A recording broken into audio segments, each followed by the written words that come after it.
మిలాదున్ నబీ పర్వదినాన్ని ప్రశాంతంగా జరుపుకోవాలి. జిల్లా ఎస్పీ శ్రీమతి వీరత్న ఐపీఎస్ ఆదేశాలతో సోమవారం జరిగే మిలాదున్ నబీ పర్వదినాన్ని ప్రశాంతంగా జరుపుకోవాలని కదిరి డీఎస్పీ శ్రీలత సూచించారు.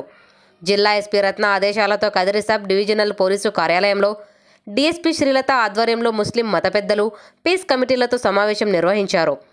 మహమ్మద్ ప్రవక్త జన్మదినోత్సవం పురస్కరించుకొని చేపట్టే ర్యాలీల సందర్భంగా పటిష్ట బందోబస్తు చర్యలు చేపట్టామని డీఎస్పీ వెల్లడించారు.